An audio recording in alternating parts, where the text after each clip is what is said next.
if you see a question asking you to explain the factors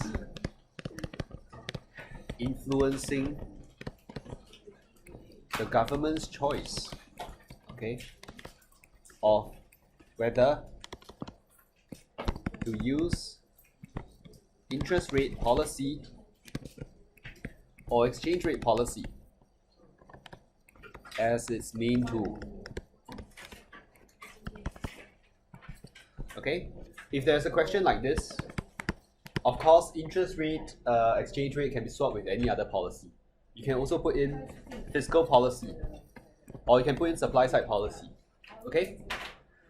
So if a question asks you which policy to use, right? You kind of know that this belongs to a decision-making framework. It's just a little bit more unusual in the sense this is part A and not part B. Okay? And decision making, we tend to have U, B, C, C.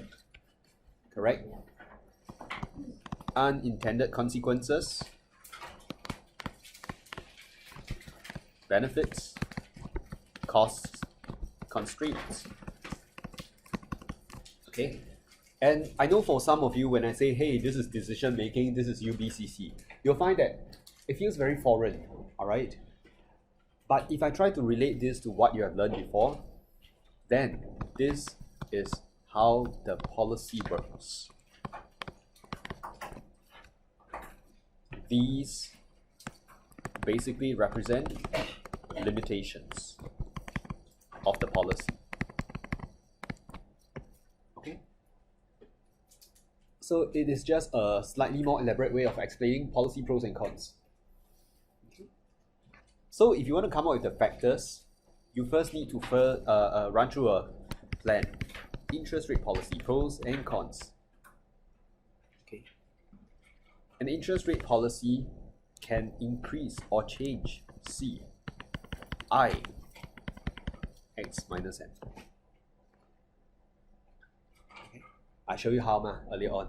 Right? Interest rates can affect consumption through the cost of borrowing, it affects investments because it affects expected profitability, and it affects net exports as well, hot money flows. Okay. How about limitations? Okay. Under limitations, depends on a few things. State of expectations. Okay.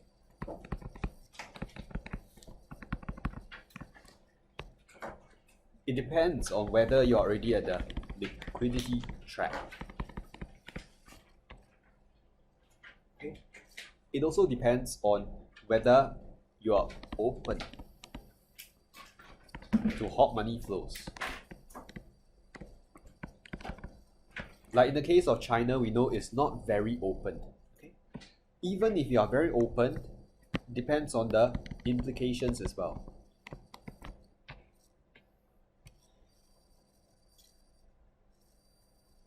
Okay. Like in the case of Singapore, openness actually means disruption to the exchange rates. Right? It causes wide fluctuations in your exchange rates. Okay.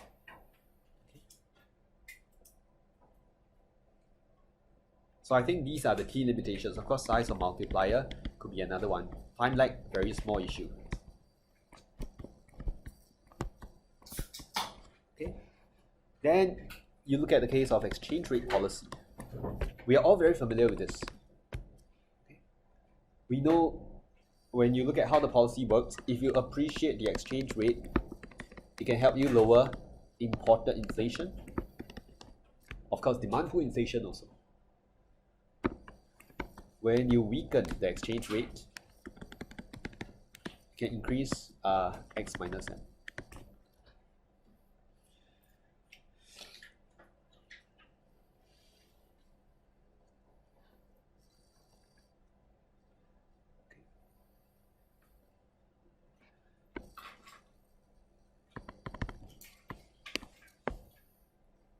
But there are some limitations, okay, to exchange rate policy. Of course, one of it is whether MLC holds. MLC holds is more when you want to change X minus M.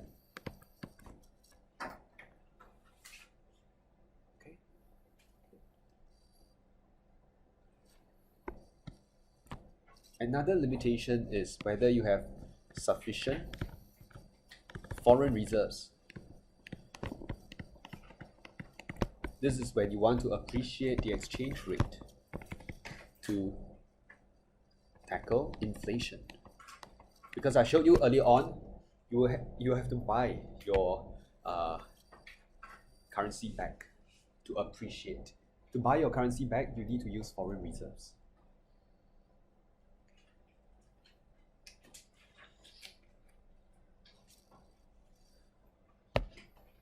So the points that you pick, you just take your choice from here, right?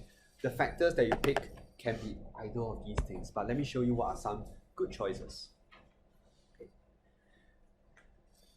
How many factors do you think you need for 10 marks? Is it 5 factors? It is not 5 factors when you start thinking of D, D, E, E to expand each factor. Maybe about 3 factors will suffice. Okay. So looking between interest rates and exchange rates, I think you might want to highlight the first one, which is this one. It's up to you what you want to call it, okay? If the first factor, you call this nature of the economy, you keep it quite broad, it's okay. Nature of economy in the sense, in the case of Singapore, we are small and open to hot money flows. Okay. So any change in interest rates causes wide fluctuations in exchange rate, which is disruptive. Okay. So this could be a first factor. Do a DDEE. If you decide that, okay, I want to draw a diagram to show change in exchange rates with hot money flowing in or out, it's okay. I will not stop you.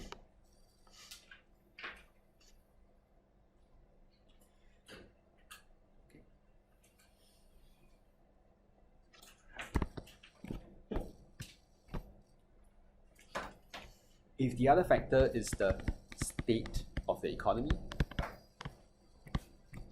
okay, state is at this point in time, okay, if expectations are very poor, then interest rate policy less effective. Maybe you are better off using exchange rate policy to change X minus M state.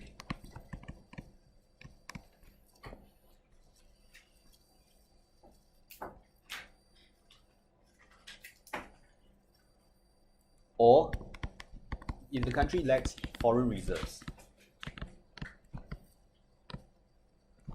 it's hard to appreciate the exchange rate to tackle inflation. So maybe use interest rate policy instead. Contractionary interest rate policy or monetary policy.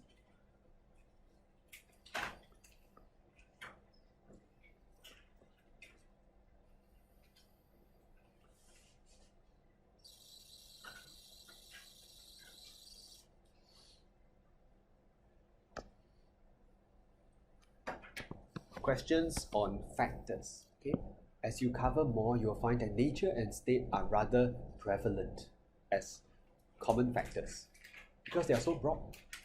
Okay.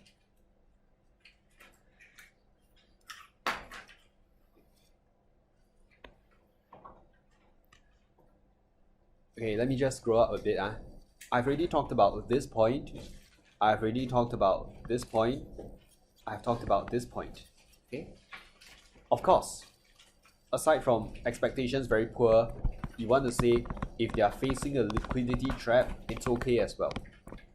Right? I won't say you can only explain one factor and not the other factor. No. In fact, within here, there are already 2 factors you can choose from. Okay. I can even break this out into three factors: state or expectations, one factor; whether you are near the 0% rate, another factor; foreign reserves, another factor. But I prefer to house everything under state of economy.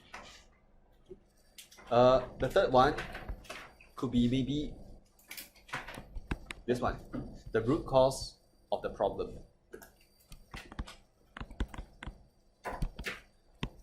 What is the problem you are trying to address here? If let's say you're facing inflation because of higher C, higher I, then increasing the interest rates is better. If inflation was due to imported sources, appreciating your exchange rate is a better call. Okay. So this demonstration will show you how to use a decision-making framework.